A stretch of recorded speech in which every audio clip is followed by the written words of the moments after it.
Hello friends, എല്ലാവർക്കും movie talk സർവിൻ്റെ പുതിയൊരു video ഇട്ട് സ്വാഗതം. അപ്പം ഇന്നത്തെ വീഡിയോ ഭാഗത്ത് നമ്മൾ പങ്കുവെക്കാൻ പോകുന്നത് ഏറ്റവും ലേറ്റസ്റ്റ് ആയിട്ടുള്ള സിനിമാ വിശേഷങ്ങളാണ്. വീഡിയോ ആദ്യമായിട്ട് കാണുന്ന സുഹൃത്തുക്കാണെങ്കിൽ ഏറ്റവും ലേറ്റസ്റ്റ് ആയിട്ടുള്ള സിനിമാ വിശേഷങ്ങൾ അറിയാൻ വേണ്ടി ഇപ്പോൾ തന്നെ ചാനൽ സബ്സ്ക്രൈബ് ചെയ്ത് നോക്കുക.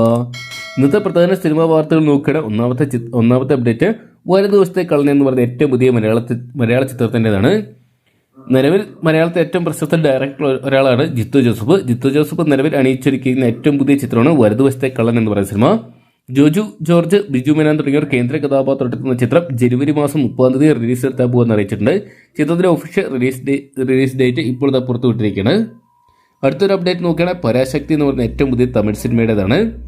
ശിവകാർത്തികൻ കേന്ദ്ര കഥാപാത്രമെത്തുന്ന ചിത്രത്തിൽ വമ്പൻ താരനിരയെ അണിയിരക്കുന്നുണ്ട്. രവി മേനോൻ, അതോടൊപ്പം അഥർവ, അതോടൊപ്പം ശ്രീധർ തുടങ്ങിയവർ കേന്ദ്ര കഥാപാത്രമെത്തുന്ന ചിത്രം ഡയറക്റ്റ് ചെയ്തിരിക്കുന്ന സുധാ കൊങ്കരയാണ്. ചിത്രം ഈ വരുന്ന ജനുവരി മാസം 10 വേൾഡ് വൈഡായിട്ട് തിയേറ്ററിലോട്ടെത്താൻ പോകുന്നത്. റെക്കോർഡ് കളക്ഷൻ തന്നെ ചിത്രം സ്വന്തമാക്കുന്നതാണ് വിലയിരുത്തുന്നത്. അടുത്തൊരു അപ്ഡേറ്റ് നോക്കുകയാണെങ്കിൽ കന്നഡയുടെ പ്രമുഖ താരം യാഷ് കേന്ദ്ര കഥാപാത്രമെത്തുന്ന ഏറ്റവും പുതിയ ചിത്രം ടോക്സിക്കിന്റെയാണ്. KGF 2 എന്ന് പറയുന്ന സിനിമയ്ക്ക് ശേഷം യാഷ് നായകനായിട്ടെത്തുന്ന ചിത്രം 4 വർഷത്തിന് ശേഷമാണ് തിയേറ്ററിലോട്ടെത്താൻ പോകുന്നത്. എന്തൊക്കെയാണ് ചിത്രം വൻ വിജയമായിട്ട് മാറാനുള്ള സാധ്യതകളുണ്ട്. ചിത്രത്തിലെ ഏറ്റവും ലേറ്റസ്റ്റ് ആയിട്ടുള്ള പോസ്റ്റർ ഇതാ പുറത്തു വിട്ടിരിക്കുകയാണ്. രുക്മിണി വസന്തിന്റെ ഒരു പോസ്റ്ററാണ് പുറത്തു വരുന്നത്. ഗീതു മോഹൻദാസ് അണിയിച്ചിരിക്കുന്ന ചിത്രത്തിന്റെ ടീസർ ഉടൻ തന്നെ ഉണ്ടാകുമെന്ന് അറിയാൻ സാധിച്ചിട്ടുണ്ട്. ഈ വരുന്ന ജനുവരി മാസം 8 താരത്തിന്റെ ബർത്ത്ഡേ യാഷിന്റെ. അതുകൊണ്ട് തന്നെ ജനുവരി 8 ചിത്രത്തിന്റെ ടീസർ പ്രതീക്ഷിക്കുന്നുണ്ട്. ചിത്രം വേൾഡ് വൈഡായിട്ട് തിയേറ്ററിൽ തന്നെ പോകുന്നത് മാർച്ച് 19 അറിയിച്ചിട്ടുണ്ട്. അടുത്തൊരു അപ്ഡേറ്റ് നോക്കുകയാണെങ്കിൽ വളരെ നാളുകളായിട്ട് സിനിമാ പ്രേമികൾ കാത്തിരിക്കുന്ന ചിത്രങ്ങളൊന്നാണ് ഗൗതം വാസുദേവ് മേനോൻ വിക്രത്തിനെ കേന്ദ്ര കഥാപാത്രമാക്കി അണിയിച്ചിരിക്കുക ധ്രുവ നക്ഷത്രം എന്ന് പറയുന്ന സിനിമയുടേത്. ഈ ഒരു സിനിമ 2017 മുതൽ സ്റ്റാർട്ട് ചെയ്ത് പിന്നീട് പല നിയമപ്രശ്നങ്ങളുണ്ടായി. കഴിഞ്ഞ വർഷം തിയേറ്ററിലോട്ട് എത്താനിരിക്കെ റിലീസിന് ഒരു ദിവസം മാത്രം ബാക്കി നിൽക്കെ വീണ്ടും നീണ്ടുപോവുകയായിരുന്നു.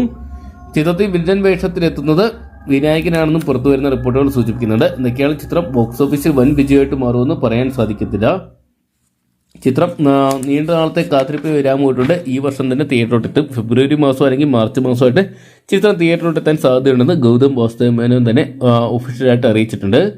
അടുത്ത ഒരു അപ്ഡേറ്റ് നോക്കുകയാണെങ്കിൽ നസ്ലിൻ കേന്ദ്ര കഥാപാത്രമെത്തുന്ന ഏറ്റവും പുതിയ മലയാള ചിത്രമായിട്ടുള്ള മോളിവുഡ് ടൈംസ് എന്ന് പറയുന്ന സിനിമയുടേതാണ്. നസ്ലിനെ കേന്ദ്ര കഥാപാത്രമാക്കി അഭിനവ് സുന്ദർ നായക് ഡയറക്ട് ചെയ്യുന്ന ഏറ്റവും പുതിയ ചിത്രമാണ് മോളിവുഡ് ടൈംസ് എന്ന് പറയുന്ന സിനിമ. എന്തൊക്കെയാണ് ചിത്രം ഒരു പ്രോമിസിംഗ് ആയിട്ടുള്ള ഒരു ചിത്രമായിരിക്കുന്ന ചിത്രത്തിന്റെ ഫസ്റ്റ് പോസ്റ്റർ പുറത്തു വന്നപ്പോൾ തന്നെ പ്രേക്ഷകർ പ്രതീക്ഷിച്ചാണ്. ചിത്രം മെയ് മാസം റിലീസിനെത്തുന്ന ഇപ്പോൾ അറിയാൻ സാധിച്ചിട്ടുണ്ട്. അടുത്തൊരു അപ്ഡേറ്റ് നോക്കുകയാണെങ്കിൽ പള്ളിച്ചട്ടമ്പി എന്ന് പറയുന്ന ഏറ്റവും പുതിയ ടൊവിനോ തോമസ് ചിത്രത്തിൻ്റെതാണ്. മലയാളി ഫ്രം ഇന്ത്യ എന്ന് പറയുന്ന സിനിമയ്ക്ക് ശേഷം ഡിജോ ജോസ് അതിനുവേണ്ടി ഡയറക്റ്റ് ചെയ്ത ഏറ്റവും പുതിയ ചിത്രമാണ് പള്ളിച്ചട്ടമ്പി എന്ന് പറയുന്ന സിനിമ. ഇപ്പോഴത്തെ ചിത്രം ഏപ്രിൽ റിലീസായിട്ട് തിയേറ്ററിലോട്ടെത്തും. എന്തൊക്കെയാണ് ടോവിനോയുടെ ഒരു വേറിട്ട ലുക്ക് തന്നെ ചിത്രത്തിൽ കാണാൻ സാധിക്കുന്നുണ്ട്. അപ്പോൾ ഇത്രയും ചിത്രങ്ങളുടെ അപ്ഡേറ്റ്സ് ആണ് ലഭ്യമായിരിക്കുന്നത്. അതോടൊപ്പം തന്നെ വിജയ് കേന്ദ്ര കഥാപാത്രമെത്തിയിരിക്കുന്ന ജനനായകൻ എന്ന് പറയുന്ന സിനിമയുടെ ഫ്രീ സൈഡ് കളക്ഷൻ റിപ്പോർട്ടുകൾ ഇപ്പോൾ തന്നെ ലഭ്യമായിരിക്കുന്നത്. 40 കോടിക്ക് മുകളിൽ ചിത്രം റിലീസിന് 2 ദിവസം മാത്രം ബാക്കി നിൽക്കെ മറികടന്നു എന്നാണ് പുറത്തു വരുന്ന റിപ്പോർട്ടുകൾ. അതേസമയം വിഷമകരമായിട്ടുള്ള വാർത്ത കൂടി പുറത്തു വന്നിരിക്കുന്നത്. നാളെ റിലീസ് പ്ലാൻ ചെയ്തിരുന്ന ജനനായകൻ എന്ന് പറയുന്ന സിനിമയുടെ റിലീസ് നീട്ടിയിരിക്കുകയാണ്. സെൻസർ ബോർഡിന്റെ സർട്ടിഫിക്കറ്റ് ലഭിക്കാത്ത സാഹചര്യത്തിലാണ് ഇപ്പോൾ ജനനായകന്റെ റിലീസ് നീട്ടിയിരിക്കുന്നതെന്നാണ് അറിയാൻ സാധിച്ചിരിക്കുന്നത്. ജനനായകൻ സിനിമയ്ക്ക് ടിക്കറ്റ് എടുത്തവർക്ക് മുഴുവൻ തുകയും റീഫണ്ട് ചെയ്യുന്ന ചിത്രത്തിന്റെ അണിയറ പ്രവർത്തകരും അവിടെ പിന്നെ തിയേറ്റർ ഉടമകളും അറിയിച്ചിട്ടുണ്ട്. എന്തൊക്കെയാണ് ചിത്രത്തിന്റെ പുതിയ റിലീസ് തീയതി ഉടൻ തന്നെ അറിയിക്കുന്നതായിരിക്കും. എന്തൊക്കെയാണ് കാത്തിരിക്കാം ചിത്രത്തിന്റെ വരും ദിവസങ്ങളിലെ അപ്ഡേറ്റുകൾക്കായിട്ടൊക്കെ. അപ്പോൾ ഇത്രയും ചിത്രങ്ങളുടെ അപ്ഡേറ്റ് ആണ് ലഭ്യമായിരിക്കുന്നത്. അപ്പോൾ ഈ ലിസ്റ്റിലുള്ള ചിത്രങ്ങളെ നിങ്ങൾ ഏത് സിനിമയ്ക്ക് വേണ്ടിയാണ് കാത്തിരിക്കുന്നത് കമന്റ് ബോക്സിൽ പങ്കുവെക്കുക. വീഡിയോ ഇഷ്ടപ്പെട്ടെങ്കിൽ ലൈക്ക് ചെയ്യാനും ഷെയർ ചെയ്യാനും ചാനൽ സബ്സ്ക്രൈബ് ചെയ്യാനും മറക്കണ്ട.